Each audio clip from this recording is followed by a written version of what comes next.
Bonsoir. Je suis ravi de vous retrouver pour une nouvelle histoire. Avant de commencer, un grand merci à vous d'être là et de prendre le temps d'écouter mes récits. Si ma voix vous aide à vous endormir, pensez à vous abonner et à liker la vidéo.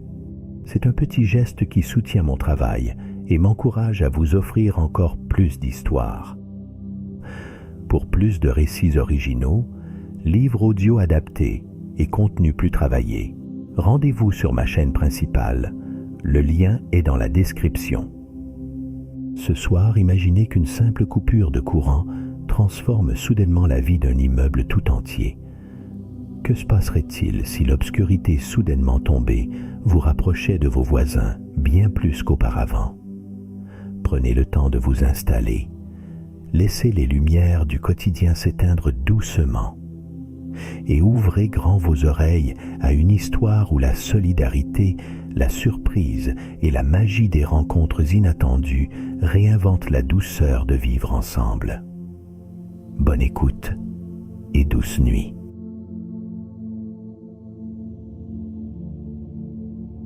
Le soir s'étirait lentement, tissant un crépuscule doux sur la façade ocre de l'immeuble des Tilleuls. Léa était assise à sa table, un thé aux herbes entre les mains, gagné par une torpeur savourée. Ce soir-là, la canicule laissait place à une brise légère, comme un apaisement après l'étouffement de la journée. Sans plus y penser, elle tendit la main vers la souris de son ordinateur. L'image resta figée, puis l'écran devint noir. Elle leva les yeux vers la lampe sur pied.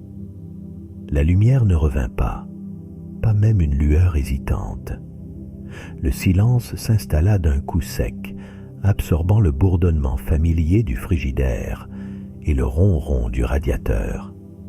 Il n'y avait plus que la pulsation étouffée de son cœur, et loin dans la rue, le crissement d'une mobilette indifférente à l'événement.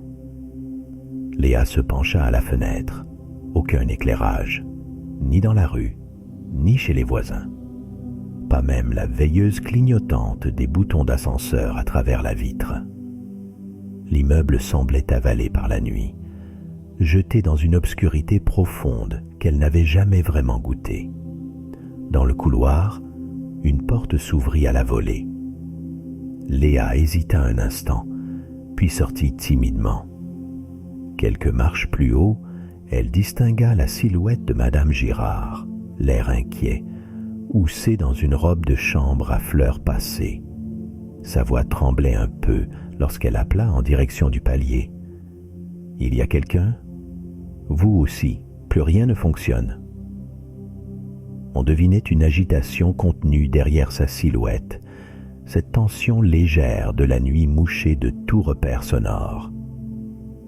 Elle descendit une marche, sa main longeant la rampe comme un enfant cherchant la confiance, puis s'arrêta net. Plus bas, une lueur vacillante, saccadée, creusait un halo minuscule. Monsieur Chan, le professeur de piano du premier étage, fouillait méthodiquement dans un sac à dos à la recherche d'une lampe. Il releva la tête, ses lunettes glissant sur son nez, et répondit en souriant, légèrement embarrassé. « Je crois que c'est toute la rue, Madame Girard. Vous avez une bougie, par hasard? Je n'arrive pas à mettre la main sur la mienne. » Madame Girard hésita, puis, se ravisant, fit demi-tour en marmonnant à propos de vieilles lanternes quelque part dans son grenier, probablement couvertes de poussière. Derrière elle, Léa descendit d'un pas prudent, s'enroulant dans un gilet trop grand. L'odeur du corridor, tiède, pleine de relents de pain grillé et d'humidité, semblait s'être épaissie dans l'absence de bruit mécanique. Sur le palier du premier, M. Chan farfouillait encore en tâtonnant. Sa voix, douce et posée, brisait à peine le silence. « J'espère que l'ascenseur n'a pas coincé quelqu'un. » Une inquiétude traversait l'air confiné de l'immeuble. À travers les portes, chacun devinait la sidération des voisins. L'ascenseur était muet, prisonnier entre deux étages. La lumière ne revenait pas. Léa observa un instant les murs pâlis par les années. Sans les lampes, tout semblait vieilli, vulnérable. Chaque bruit, chaque respiration devenait une présence accentuée. Des pas feutrés se rapprochèrent. Dans la cage d'escalier, la pénombre avalait les corps mais intensifiait les voix. Léa murmura en direction de M. Chan, comme pour s'assurer que le monde extérieur existait toujours. « Vous croyez que c'est grave ? Ça ne m'est jamais arrivé. » M. Chan secoua la tête, un sourire triste dessinant ses rides. « Il faut attendre, je suppose. Peut-être que c'est l'occasion de prendre le temps. » Un bruit métallique éclata soudain. Quelque part dans l'obscurité, un objet tomba sur le sol, puis plus rien. Les trois voisins retinrent leur souffle, à l'écoute, suspendus dans l'expectative. La nuit s'étira, dense, traversée de murmures et de soupirs, comme une frontière ténue entre l'ancien et le prochain.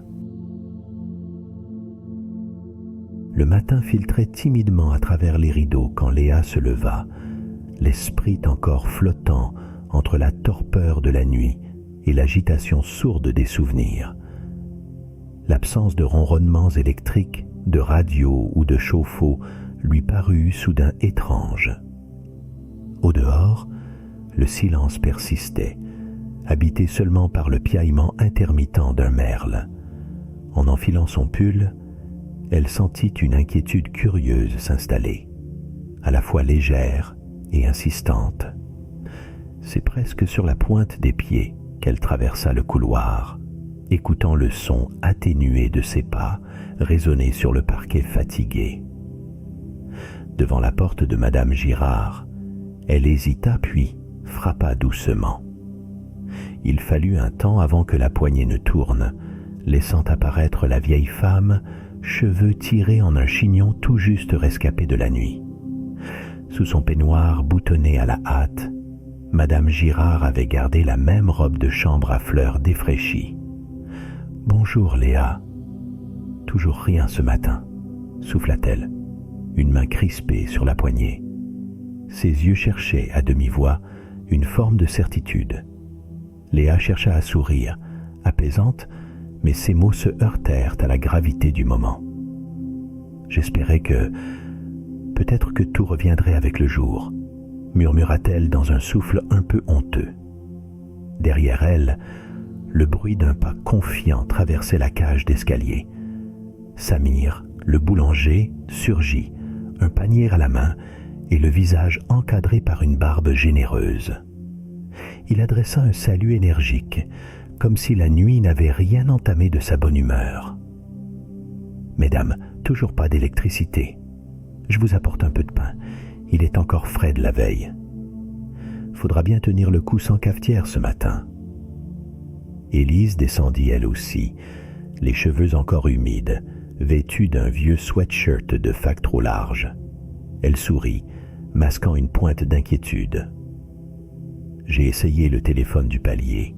Rien, ni chez le syndic, ni ailleurs. Ça doit vraiment être tout le quartier. Samir soupira en posant son panier sur la marche. Si on essayait de se regrouper dans le hall, je passe prévenir ceux du deuxième sur mon chemin et je fournis la brioche. Madame Girard acquiesça aussitôt, soudain animée d'une énergie nouvelle.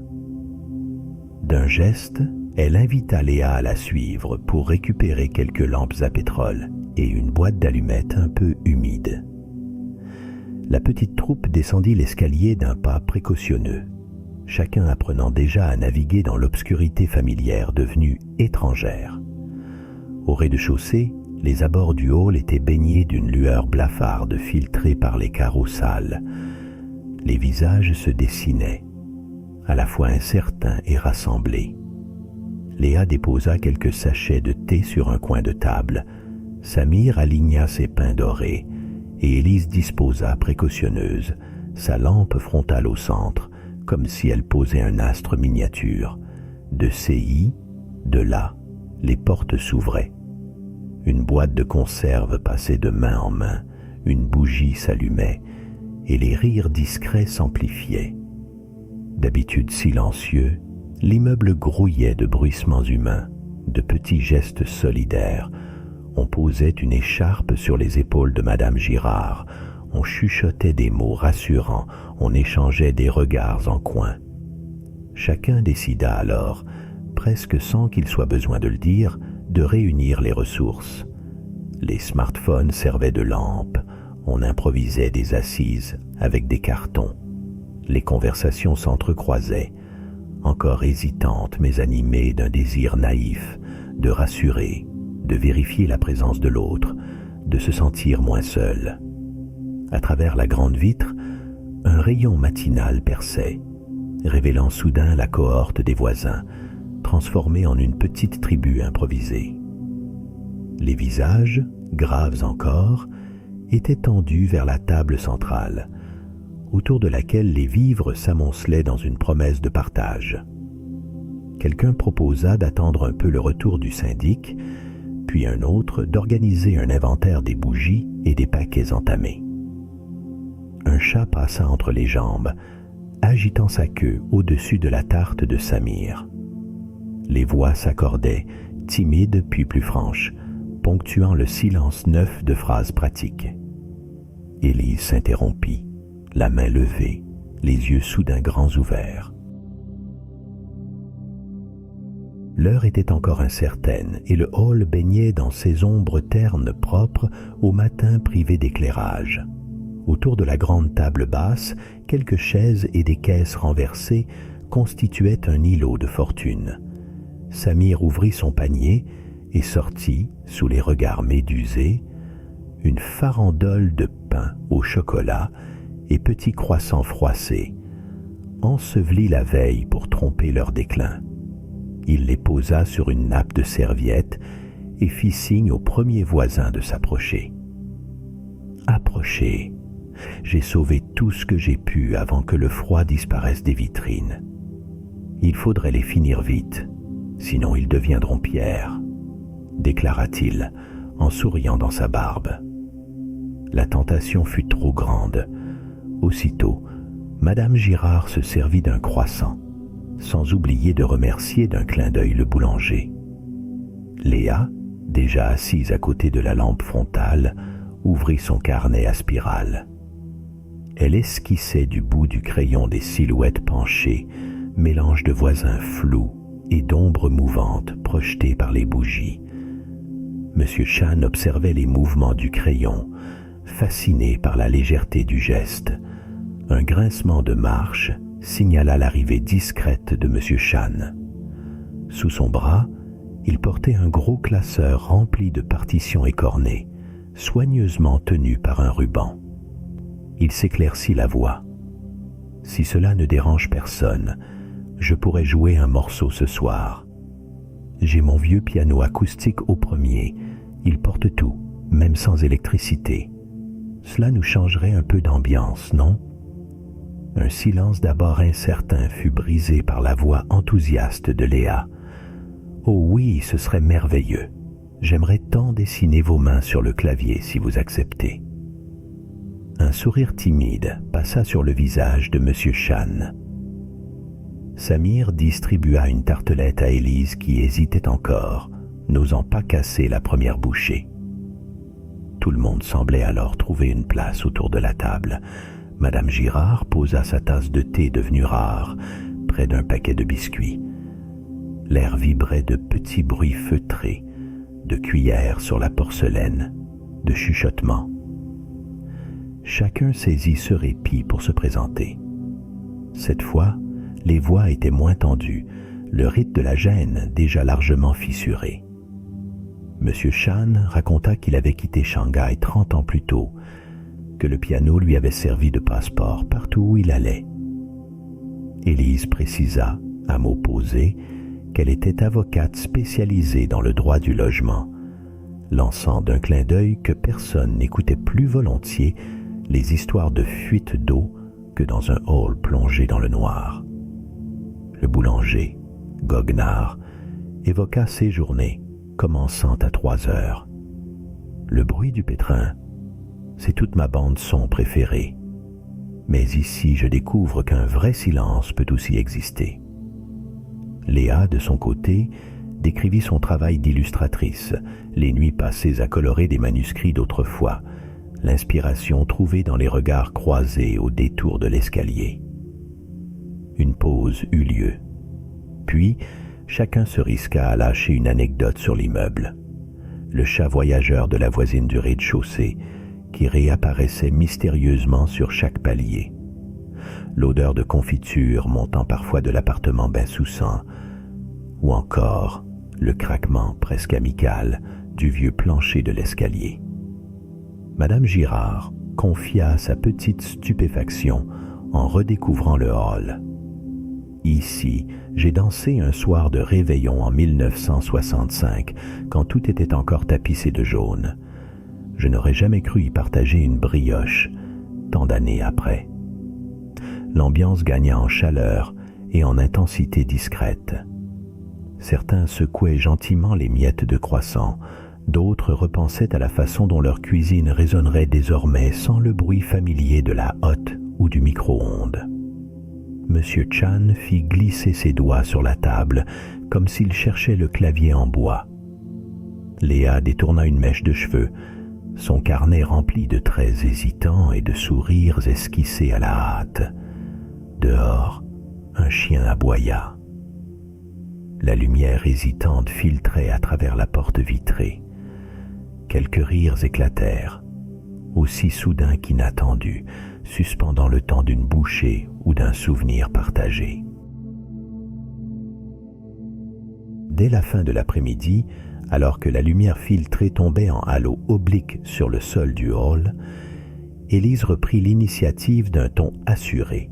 « Je propose qu'on installe une ronde pour accompagner Madame Girard, surtout pour le fameux escalier. » Les regards convergèrent naturellement vers la retraitée, investie d'une sollicitude dont elle n'avait plus l'habitude. Madame Girard sourit timidement, se leva, souleva son sac à provisions d'une main mal assurée. « Je devrais m'en sortir, mais je dois avouer que mettre la main sur la rambarde dans la nuit noire me fiche la frousse. » Samir s'approcha en proposant « Pourquoi ne pas organiser des tours? On s'y met à deux pour chaque montée, c'est plus rassurant. » Léa, déjà debout, acquiesça, se saisissant de la lampe frontale et du bras de Madame Girard, déterminée à l'escorter. Sous les applaudissements amusés, l'expédition commença. Monter les étages devint soudain un événement, un cérémonial partagé où chaque marche résonnait de petits éclats de rire contenus.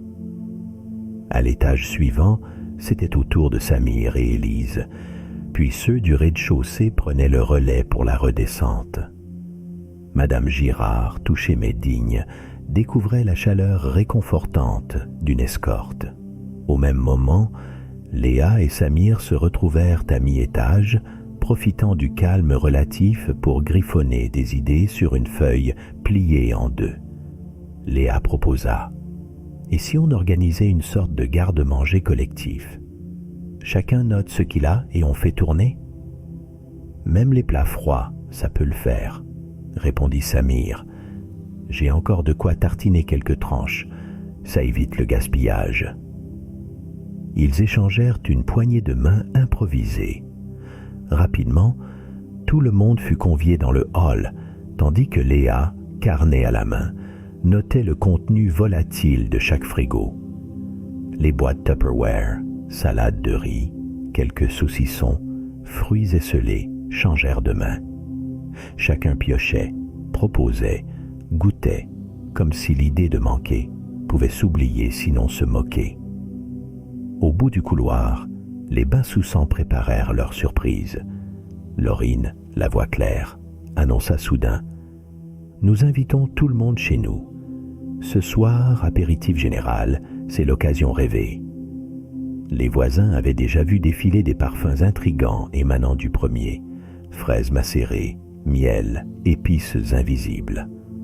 Cette fois, Laurine sortit verres et assiettes bariolées, tandis que Jean, son mari, déposa au centre une bouteille de vin blanc bien frais, miraculeusement préservée.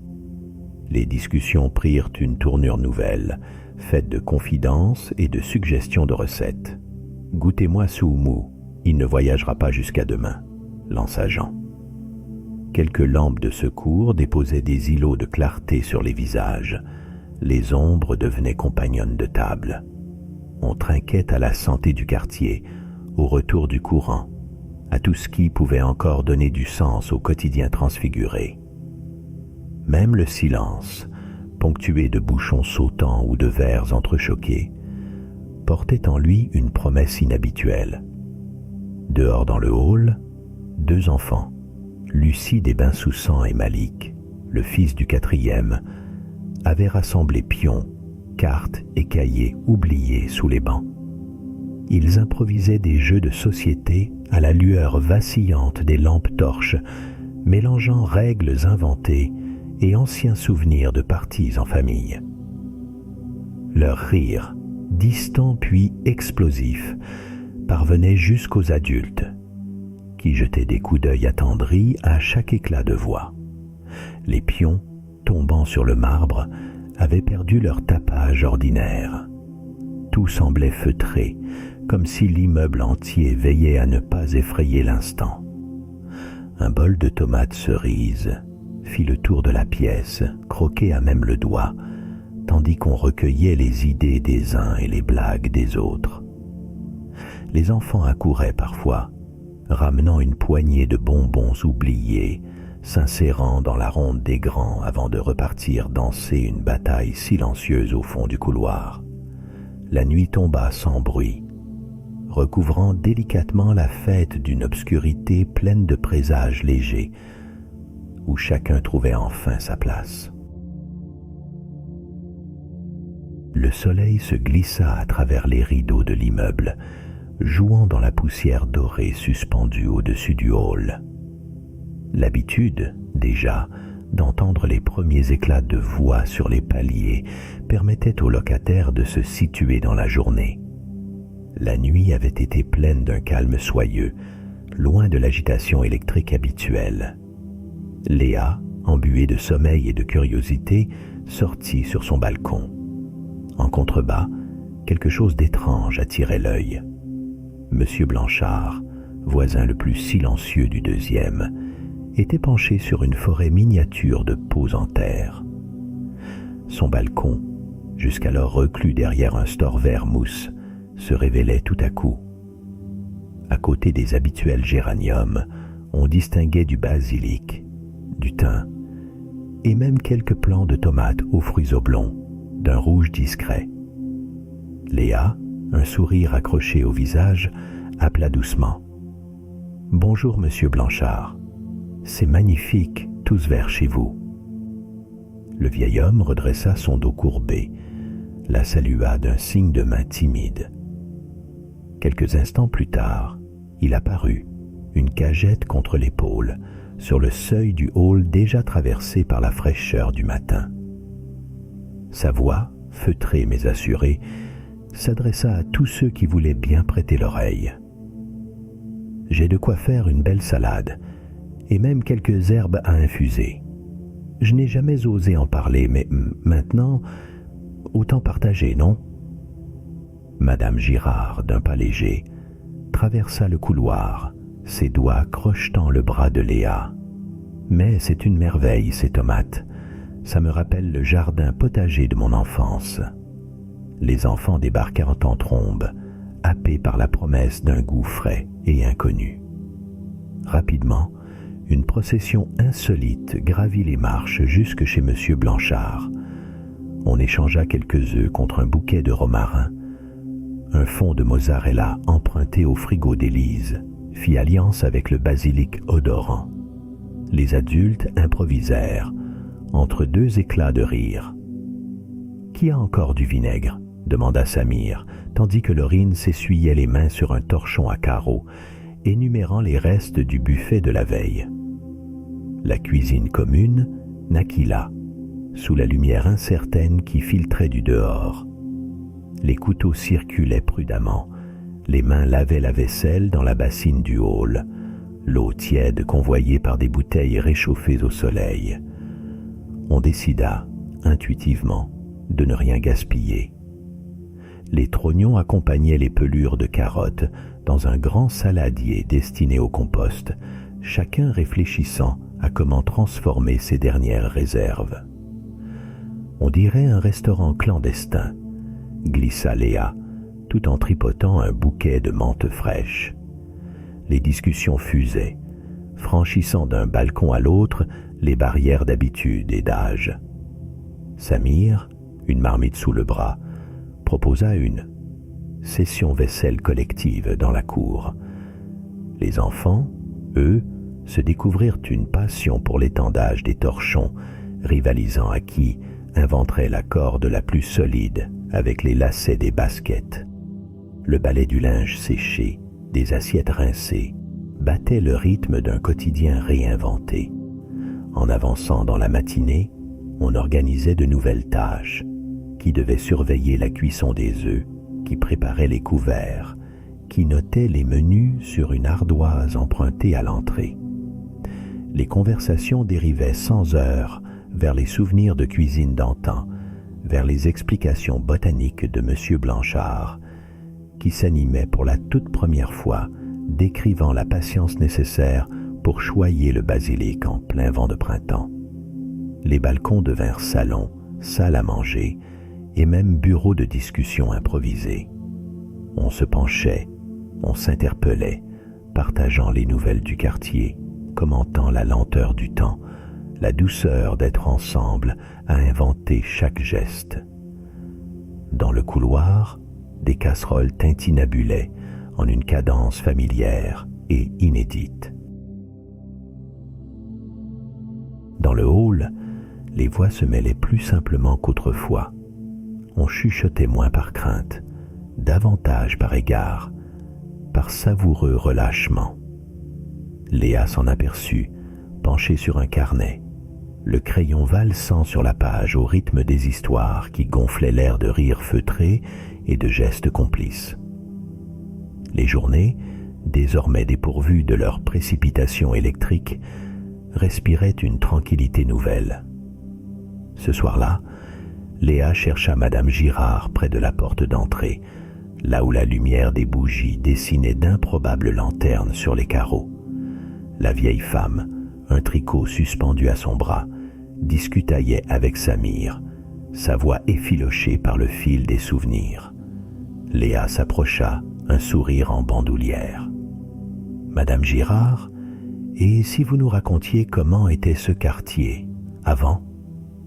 Les enfants me l'ont demandé, et je crois que les grands aimeraient bien eux aussi. » Madame Girard hésita, tira sur sa manche comme si elle y cherchait une fantaisie, puis les invita à s'asseoir en cercle sur les couvertures étalées sur le tapis d'entrée. Quelques voisins s'installèrent. Les enfants grimpèrent pieds nus à côté de leur aîné.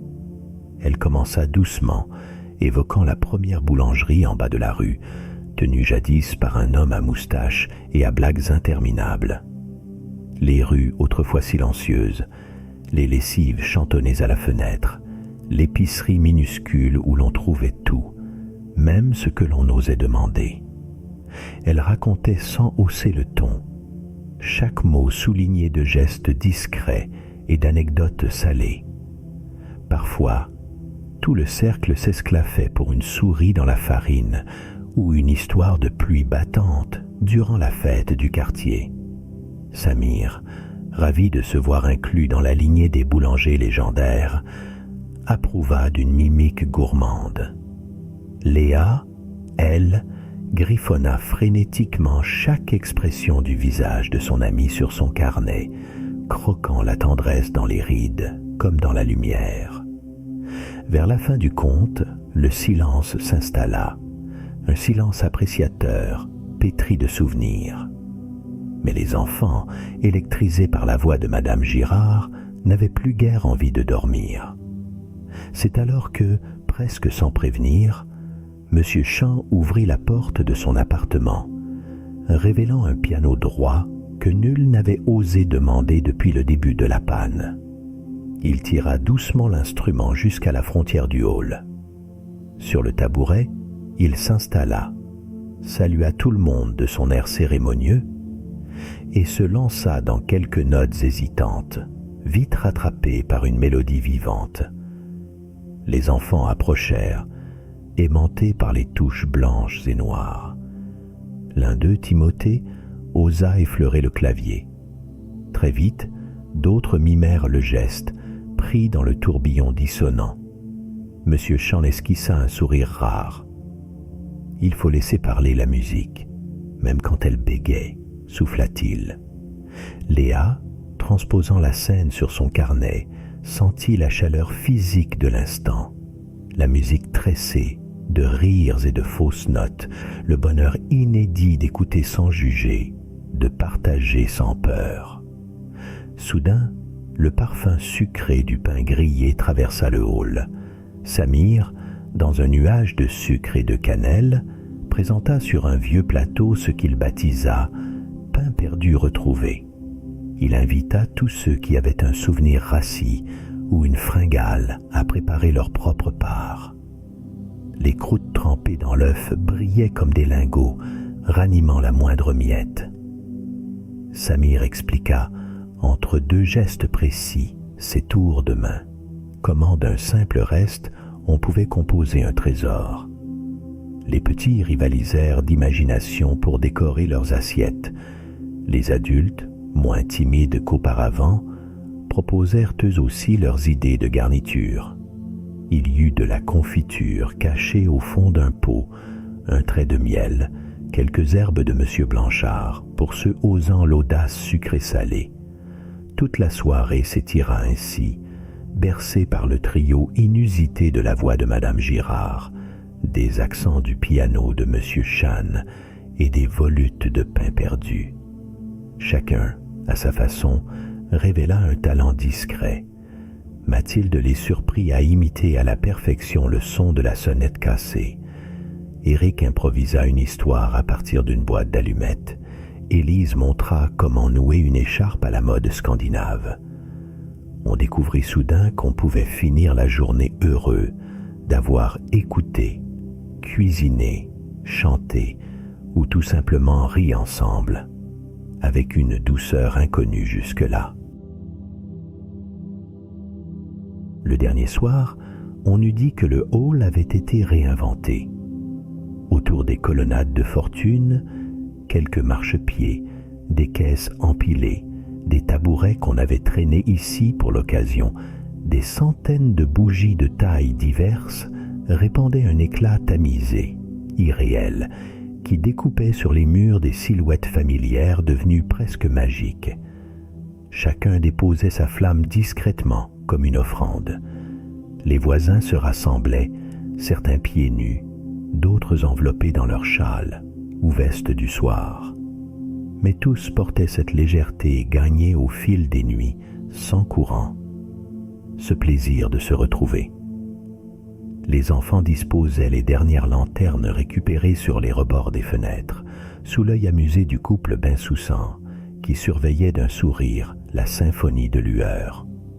Monsieur Blanchard, lui, avait pris la parole d'un air modeste, tenant un saladier débordant de verdures et de tiges colorées.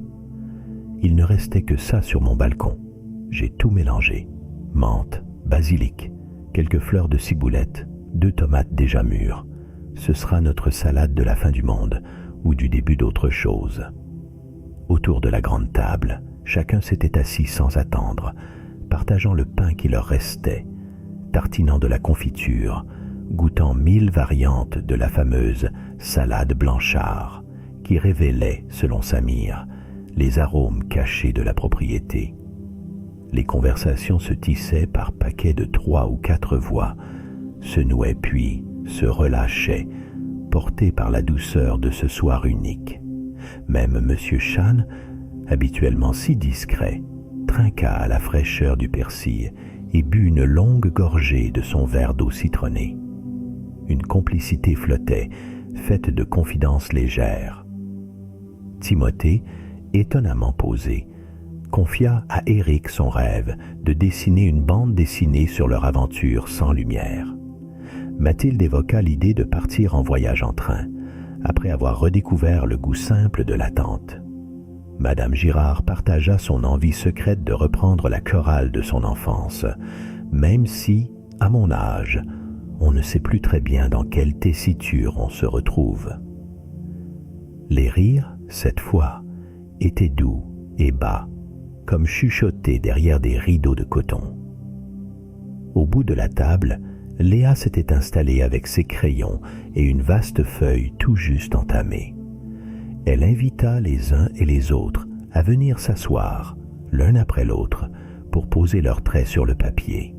« Je voudrais faire votre portrait à tous.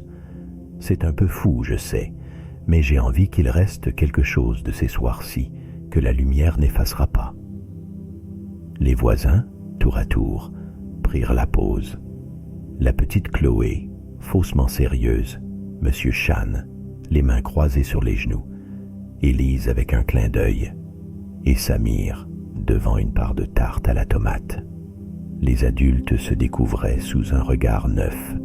Chaque sourire, chaque ride, chaque éclat dans l'œil semblait porteur d'une confidence acquise dans la pénombre partagée. Lorsque ce fut au tour d'Élise de s'installer devant Léa, elle proposa, en jetant un regard circulaire: « Est-ce qu'on relancerait la fête de l'immeuble l'an prochain? On s'organiserait tous, chacun apporterait son plat, ses histoires, ses musiques. Plus besoin d'attendre une coupure. On pourrait faire mieux, même inventer de nouveaux rituels. » L'idée fit virevolter des regards enthousiastes, des idées murmurées pour plus tard, pour l'espoir d'autres retrouvailles, sans avoir besoin d'un prétexte. Sur la page blanche, doucement, les visages prenaient vie, côte à côte, rassemblés autour d'une table, une guirlande de sourires et de clins d'œil, de silence apaisant. Léa ajouta quelques herbes, un piano miniature, le saladier trop grand, les bougies dispersées. Elle traça la lumière sur les joues, le contentement sur les lèvres, la fatigue complice au creux des cernes. Chaque résident offrait alors un souvenir, un rêve ou un petit projet, déposant dans le dessin collectif une parcelle de soi. Sans tapage, la nuit continuait. La lueur des bougies prolongeait les conversations. Les confidences se mêlaient au parfum d'herbe et à la caresse des crayons sur le papier. Le matin glissait sur la façade de l'immeuble, lavant les fenêtres d'or pâle et révélant, dans le hall encore tiède des ombres de la nuit, des figures attardées. Un bourdonnement discret circulait de porte en porte.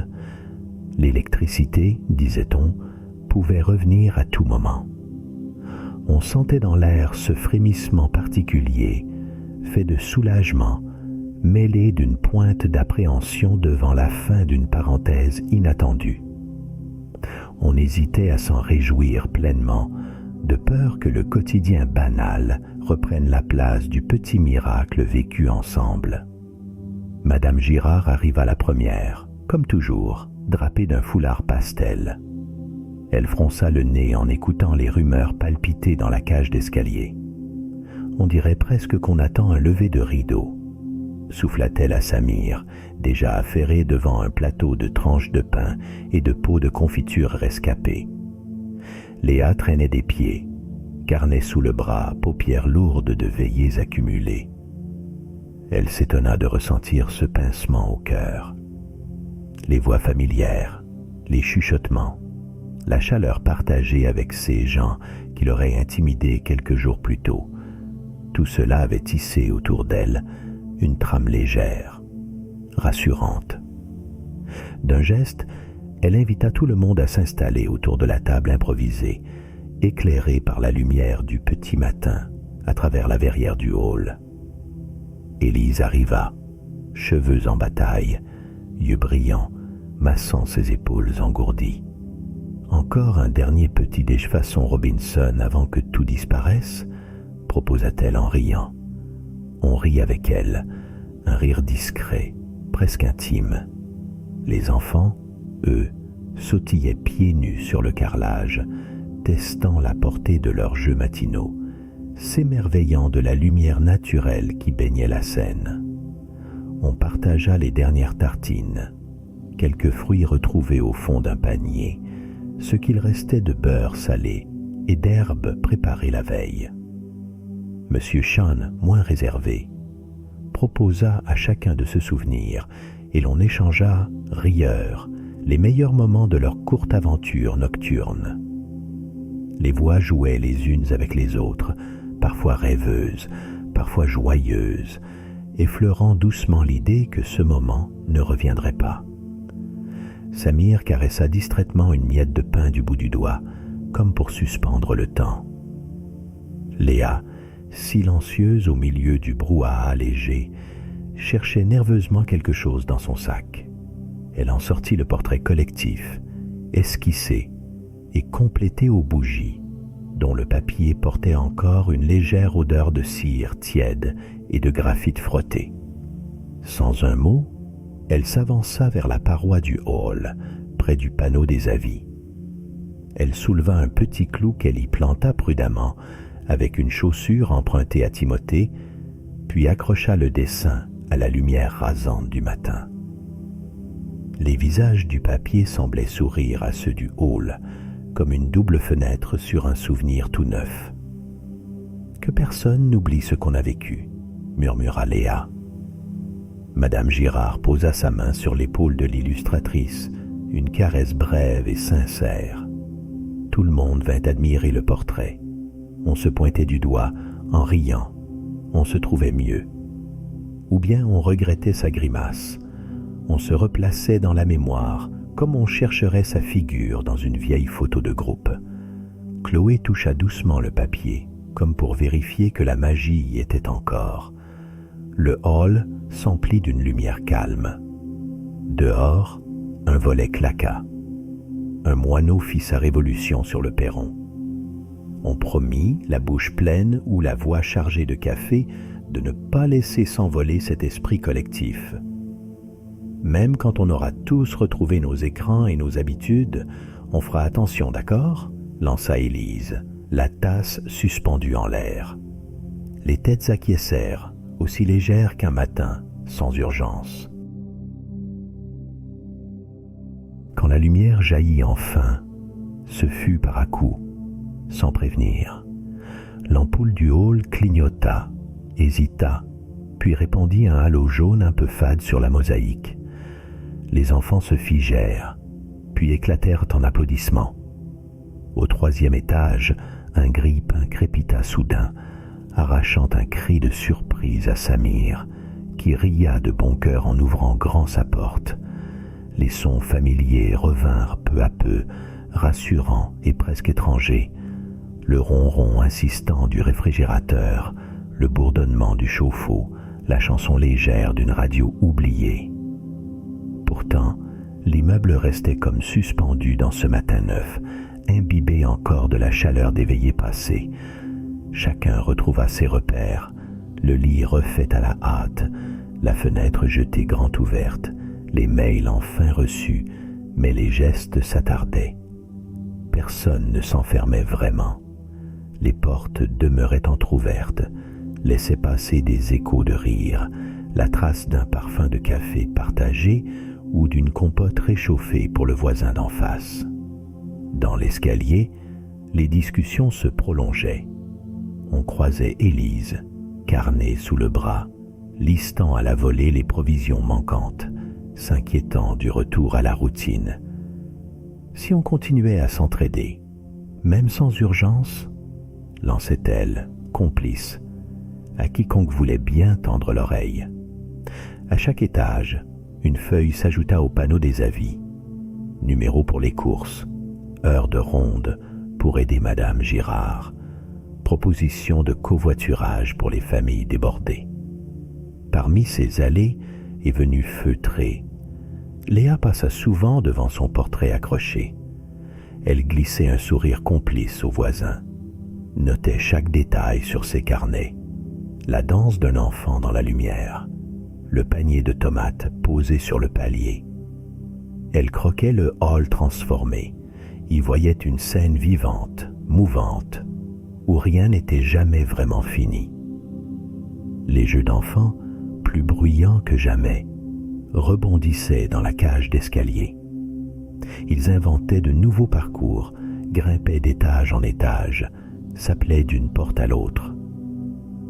Parfois, Élise ou Madame Girard s'arrêtaient pour regarder quelques minutes, sourire attendri sur les lèvres, puis repartaient vers ses occupations, fenêtres ouvertes aux rumeurs du hall. Peu à peu, l'immeuble prit des allures de ruche animée. Même le courrier semblait mieux distribué. Les colis s'échangeaient de palier à palier avec une familiarité nouvelle. Monsieur Chan passa dans les étages, une pile de partitions sous le bras, glissant un mot amical ici ou là, remerciant chaleureusement pour l'accueil des derniers jours. « La musique ne s'arrête jamais, n'est-ce pas ?» murmurait-il à Léa, qui lui dessinait une nouvelle couverture de cahier en échange d'une fugue jouée à voix basse. Sur le tableau du hall, Élise installa une feuille bleu ciel, encadrée de post-it joyeux. Organisation de la grande fête, idée bienvenue. Rapidement, des noms s'alignèrent en colonne. Gâteau de Samir, conte de Madame Girard, jeu préparé par les bains sous sang, décoration collective confiée à Léa. L'enthousiasme se répandit comme une tache de lumière, éveillant chez chacun le désir de prolonger, d'inventer, de ne plus refermer la parenthèse. Chacun vaquait, mais à chaque déplacement, un mot, un clin d'œil, un geste restait. On n'osait tout à fait refermer sa porte, ni tourner la clé d'un monde devenu poreux. La routine s'était déplacée, laissant dans les veines de l'immeuble un doux courant. On déposait une part de gâteau sur le paillasson du voisin. On échangeait sur les marches les détails de la prochaine fête. On hébergeait volontiers les enfants trop bruyants pour leur offrir une limonade et une histoire. Les horaires s'entremêlaient, les soirées s'attardaient. La lumière revenue ne dissipa rien de ses éclats, n'effaça nulle trace. Au contraire, la convivialité, née de l'ombre, s'accrochait partout, glissant dans les tasses de thé comme dans les listes d'entraide. Les habitants des Tilleuls allaient et venaient, et rien ne leur semblait plus tout à fait ordinaire. Le parfum chaud du café flottait dans la cage d'escalier, se mêlant aux éclats de rire transportés par les jeux d'enfants. Sur les paliers, on prenait le temps de discuter, un torchon à la main ou les bras encombrés de courses, oubliant la hâte. Il n'y avait plus de gêne à croiser un voisin en pyjama ou à frapper pour demander du sel. Chacun semblait avoir rangé une part de solitude quelque part entre deux marches. La porte de Madame Girard s'ouvrait souvent d'elle-même, laissant filtrer des récits de jeunesse mêlés aux notes lointaines du piano de Monsieur Chan. Par la fenêtre du troisième, Samir lançait des « Qui veut des muffins tout chauds ?» et des sacs changeaient de propriétaire dans un ballet improvisé. Les listes d'entraide s'étiraient, griffonnées, transformées, tachetées de promesses et de sourires. Au fil des jours, la fête se préparait d'abord timidement, puis avec ferveur. Élise, aux commandes, déléguait à chacun une mission saugrenue. Fleurs récoltées au square, nappes cousues de briques et de brocs, chansons répétées dans les escaliers. On débattait sur la place allouée au piano dans le hall et sur celle des enfants au micro, dans une bonne humeur amusée. Léa, inspirée, s'attardait à capturer ce tumulte bon enfant dans ses carnets. Elle croquait une main posée sur une rampe, un éclat de lumière sur une joue, une parole échangée du bout du couloir. Ces fragments, accumulés comme des petits trésors, serviraient d'affiche à la fête, bientôt placardés sur chaque porte, promesse d'un rassemblement à venir. Les matins n'étaient plus tout à fait silencieux, un robinet qu'on prêtait, une toux inquiète qui trouvait écho, un panier de tomates abandonné comme un clin d'œil complice. Personne ne songeait qu'avant. On passait sans voir, sans reconnaître le pas du voisin sur les dalles ou le rire d'un enfant appelé du balcon. Le hall était devenu salle commune. Lieu de rendez-vous, atelier, terrain de jeu. Le soir, la lumière du rez-de-chaussée filtrait sous les portes, invitant chacun à sortir, juste quelques minutes, juste pour parler un peu. Ces instants tissaient une routine nouvelle, légère et tenace à la fois, où l'on entrait chez soi par la convivialité bien avant de franchir la porte. Les frontières se brouillaient. Le palier n'appartenait plus à personne. L'immeuble appartenait à tous. Lorsque le jour de la fête arriva, tout semblait à sa place. Ballons improvisés en guirlandes, tartes maison alignées sur la grande table de l'entrée, rires éclatants jusqu'à la rue. Les inconnus étaient devenus complices, les habitués des amis. On dansa, chanta, grignota, sans regarder l'heure, savourant ce lien tissé dans la lumière revenue. Dans la douceur du soir, alors que les derniers restaient à bavarder sur les marches, Léa leva les yeux vers la mosaïque familière du hall. Elle y reconnut, enfin, la chaleur d'un chez-soi partagé, un foyer ouvert où les histoires se répandaient d'étage en étage comme autant de petites flammes bienveillantes. Et les tilleuls veillaient, paisibles, sur ces portes entr'ouvertes. J'espère que cette histoire vous a plu. Si c'est le cas, n'hésitez pas à vous abonner et à liker la vidéo.